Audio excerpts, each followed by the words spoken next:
Ngayon mga bossing, meron tayo ditong Fuji. Pero ang laman nito ay gasolina. At meron tayo ditong Sipo na lighter. Titestingin natin kung pwede ba ang gasolina dito sa Fuji kati dito sa Sipo. Kasi naubos na yung aking Fuji na pang sadyang paglagay sa Sipo na lighter. Kasi binili ko pa ito ay sa Quezon Province pa. Itong lighter naman ay bigay nung dati kong boss sa akin.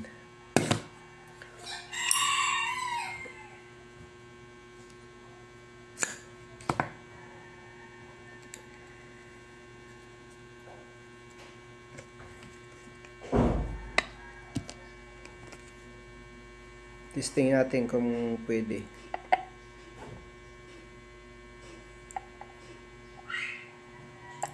Pwede siguro kasi madali din mag-liab ito eh.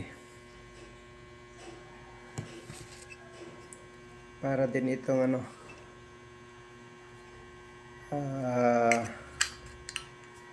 fluid. Fluid kasi ang tawag na sa amin sa ganito eh. Lighter fluid. Ayan, testingin natin kung liliab siya. Ayan, pwede siya oh.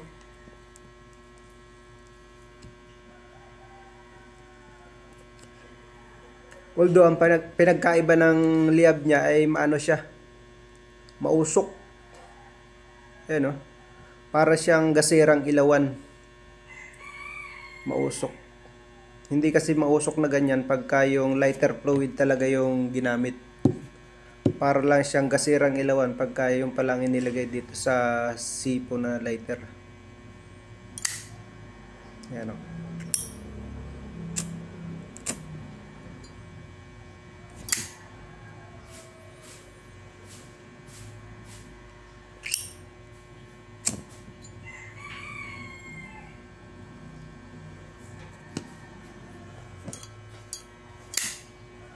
Namamatay pati siya pagka ginanon mo, namamatay yung yung dalit niya. Pero pag yung lighter fluid talaga hindi siya namamatay kahit ganunin mo.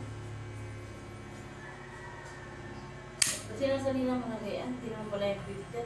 Pwede ah, nagliliab nga eh. Oh. O ganyan na naman, sabi mo hindi namamatay.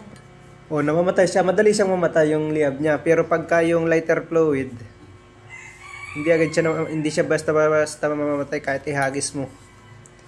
Na nakaganito, hindi siya mamamatay. Ganon yung mga eksena sa pelikula eh. Hinahagisan ng Sipo. Hindi kaya masira yan? At dinasalina mo ng gayaan na hindi naman... Hindi. Hindi na masisira kasi matutuyo din yun eh.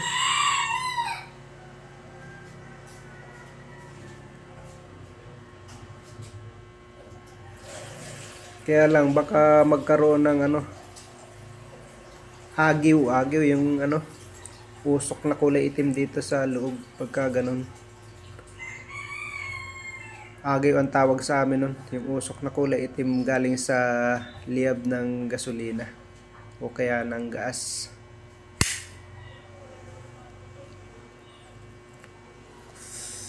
Bye bye. I-share ko lang. Sipo using gasoline.